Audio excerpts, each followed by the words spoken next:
साय मैं कश्मीर से हूँ, बारामूला डिस्ट्रिक्ट से। तो वीएम में सत्संग था, तो सत्संग जाके ही तुरंत जैसे मेडिटेशन स्टार्ट होता, तो मेडिटेशन स्टार्ट होते ही जैसे ओमकार स्टार्ट हुआ तो हम तो भाग गए, डायरेक्ट हम भाग गए। हम सही बोल रहे हैं, क्योंकि हमने ज़िंदगी में कभी हिंदूज़ वगैरह ये सब लोग नहीं देखे थे। जहाँ पे पले बड़े थे कश्मीर में, तो सब मुसलमानों के बीच पले थे। फिर गुरुदेव से मुलाकात हुई तो गुरुदेव ने बोला यहाँ पे कोई इश्यू नहीं है मज़हब का, आप लोग जैसे नमाज पढ़ते हो नमाज पढ़ते रहो। फिर हमने कोर्स वगैरह यहाँ से इलेक्ट्रिक का कोर्स ख़त्म करने के बाद ही हम यहाँ से चले गए। तो गुरुदेव ने बोला जब भी आने के चाहत हो तो आ लेना। अभी मैंने घर में फ़ोटो भेजे थे गुरुदेव के 2 तो उनने वो सजा के रखे मेरे कमरे में अच्छे से, तो बहुत ही खुश है वो। तो बाकी दोस्तों को कोर्स करने के लिए फोर्स कर रहा हूँ, तो वो सब मान रहे उसके लिए। बस अभी टीचर हूँ हैप्पीनेस का और YLTP का। तो मेरा आर्ट ऑफ लिविंग जर्नी जो है वो एक्चुअली गुरु स्टोरी है। जैसे ही पहली बार आया तो हमको बोला गया था वहाँ पे सोलर इलेक्ट्रिक का कोर्स है, तो आपको बेंगलोर आके सोलर इलेक्ट्रिक का कोर्स करना है। तो हमने बोला ठीक है ओके। जैसे आए यहाँ पे तो पहले ही दिन हमको बोला सत्संग में जाना है। तो VM में सत्संग था, हमको कुछ पता ही नहीं था यहाँ कौन रहते हैं क्या रहते हैं, कुछ भी पता नहीं। तो सत्संग जाके ही तुरंत जैसे मेडिटेशन स्टार्ट होता, तो मेडिटेशन स्टार्ट होते ही जैसे ओमकार स्टार्ट हुआ तो हम तो भाग गए, डायरेक्ट हम भाग गए। हम सही बोल रहे हैं, हम भाग गए थे वहाँ से। हम बाहर आके जिसने हमको भेजा था हम उसको इतनी गालियाँ दी। हम 10-15 लोग थे, तो हमने उसको गालियाँ स्टार्ट दी। बोला भाई हमको किस मुसीबत में डाल दिया, यहाँ पे तो कुछ और चल रहा है, ये सब है। फिर जब हुआ तो लास्ट में उस टाइम हम बच गए, फिर 5-6 लोग घर भाग गए, ये यानी कि इसी सोच से, क्योंकि हमने ज़िंदगी में कभी हिंदूज़ वगैरह ये सब लोग नहीं देखे थे। जहाँ भी पले बड़े थे कश्मीर में, तो सब मुसलमानों के बीच पले थे, और जो मेंटेलिटी थी हमारी वो सब उसी में थी हमारी। फिर गुरुदेव से मुलाकात हुई तो गुरुदेव ने बोला यहाँ पे कोई इश्यू नहीं है मज़हब का, आप लोग जैसे नमाज़ पढ़ते हो नमाज़ पढ़ते रहो। तो हमने बोला ठीक है। YLTP किया, तो YLTP के तीसरे ही दिन हम भाग गए YLTP से ही। तो हमने जैसे ही क्रिया स्टार्ट की सुदर्शन क्रिया, तो हमको लग रहा है कोई हमको खींचे जा रहा है, कोई हमको माइंड से ऐसे वाइब्रेशन हो रही थी, निकल रही थी। तो हमको यानी कि ऐसा लग रहा है कोई हमको किसी और खींचे चले जाए। डर पैदा हुआ कि नहीं अब हम तो घर जाना है, हमें यहाँ नहीं रुकना है। जो हमारे टीचर थे रोहित रंजन जी करके, तो उसने हमको संभाला, यानी कि जितना उनको हमने परेशान किया, अगर किसी और टीचर को आर्ट ऑफ लिविंग को टीचर को परेशान करेंगे तो वो कब कब भाग गया होगा आर्ट ऑफ लिविंग, ऐसे मैं कहना चाहता।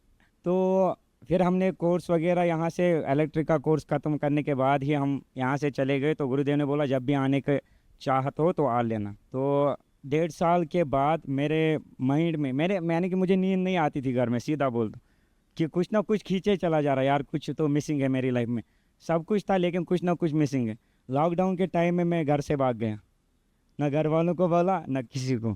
घर वाले बोले कहाँ जा रहे हैं, मैंने बोला मैं जा रहा हूँ लेकिन ये किसी को नहीं बताऊँगा।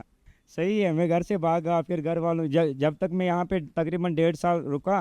1.5 साल बाद में यहाँ से गुरुदेव ने बोला था उस टाइम घर जाने के लिए। 1.5 साल बाद मैं घर गया, घर जाके मेरे को फिर एक्सेप्ट किया उन्होंने ऐसे।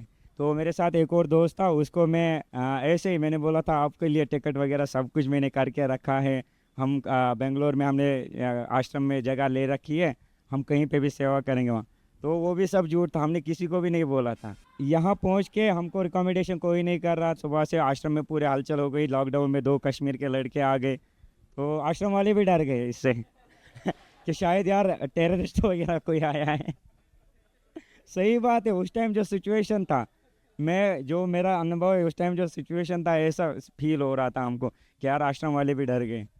तो फिर भैया को कॉल किया रोहित रंजन को कि हम यहाँ पे आए हैं। तो हमको रिकमेंडेशन 2 दिन का मिला। तो गुरुदेव ने उसी 2 दिन के अंदर हमको अपॉइंटमेंट मिला गुरुदेव के साथ राधा कुंज में।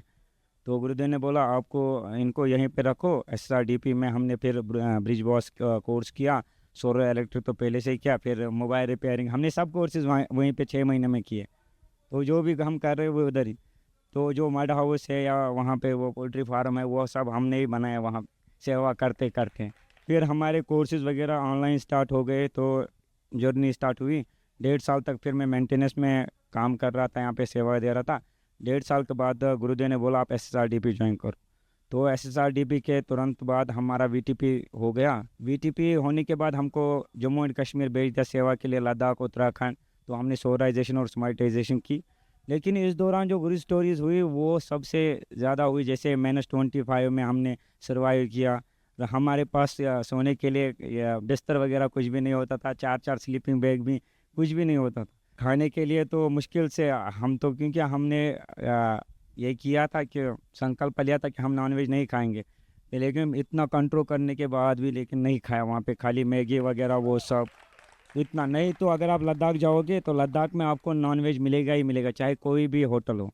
तो उसके बाद कश्मीर में गए, कश्मीर में प्रोजेक्ट त्रयोदशी में था, तो वहाँ पे हमारा हम जब वीटीपी करके वहाँ पे गए सेवा के लिए, तो लोग बोल रहे हम क्यों आएँगे, हमको क्या करना है, आप लोग क्या कर। तो हम ये बस इतना ही बोलता था कि जैसे लाइफ में आपने 2 महीना 3 महीना ऐसे ही बर्बाद कर रही है, तो कम से कम ये 7 दिन भी बर्बाद करके देख लो। ये मेरा किक लाइन होता था हर किसी जगह। एक बार क्या हुआ, हम मेरे जो टीचर थे उसने स्ट्रिक्टली मुझे बोला कि मुझे 30 स्टूडेंट चाहिए। तो मैं मस्जिद के सामने ही, जुम्मा मस्जिद के सामने ही बैठ के वहाँ से 86 रजिस्ट्रेशन लेके आया। मैं उनको ये मेरा ये पंच लाइन होता था ये। तो जैसे ही उनका कोर्स स्टार्ट हुआ, लास्ट डे रमज़ान चल रहा था तो फास्टिंग का महीना था। तो एक तो मैं 15 किलोमीटर मेरे को अप डाउन, क्योंकि आर्मी में व्हीकल्स वगैरह वो सब अलाउड नहीं होते थे, और आप किसी भी पर्सनल व्हीकल में जा भी नहीं सकते हो, या किसी आप दूसरे को नहीं बोल सकते हो मुझे वहाँ पे उठाते नहीं है। जो बालाकोट पूछ राजौरी पूछ एरिया है वो पूरा इंडिया पाकिस्तान बॉर्डर पे है। तो लास्ट रोड पे हम थे, साबरा वगैरह वो सब थे मेंढर। तो एक तो मेरा फास्टिंग होता था, तो कंटिन्यू मेरा अप डाउन 15 किलोमीटर इधर से 15 किलोमीटर उधर से वो सब होता था।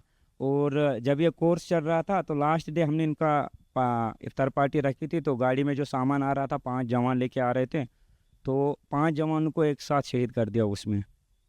इतना बड़ा अटैक हो गया वहाँ पे। तो उसके तुरंत ही बाद, जहाँ पे नेटवर्क भी नहीं आते थे, कुछ भी नहीं आया, तो गुरुदेव का वीडियो कॉल आया सामने। गुरुदेव सामने बोला डायरेक्टली, आप जम्मू चले जाओ, ईद आने वाली है, तो जम्मू से आप बेंगलोर आ जाओ। तो बेंगलोर आके ही गुरुदेव से मिले, तो डायरेक्ट टीटीपी के लिए उस टाइम गुरुदेव ने किया। ऐसे 1 साल अगस्त में मेरा टीटीपी हुआ था। और इसके साथ साथ मेरे घर वाले, मेरे रिश्तेदार, पहले तो वो सब नहीं होता था, एक्सेप्ट ही नहीं करते, लेकिन अभी मैंने घर में फ़ोटो भेजे थे गुरुदेव के 2-3, तो उन्होंने वो सजा के रखे मेरे कमरे में अच्छे से। तो बहुत ही खुश है वो। तो बाकी दोस्तों को कोर्स करने के लिए फ़ोर्स कर रहा हूँ, तो वो सब मान रहे हैं उसके लिए। बस अभी टीचर हूँ हैप्पीनेस का और वाईटीपी का। हाँ, तो वो सब उसमें। और मेरा सेवा है आर्ट ऑफ लिविंग ट्रस्ट में, मैं वाईटीपी प्रोजेक्ट भारत कोऑर्डिनेट कर रहा हूँ।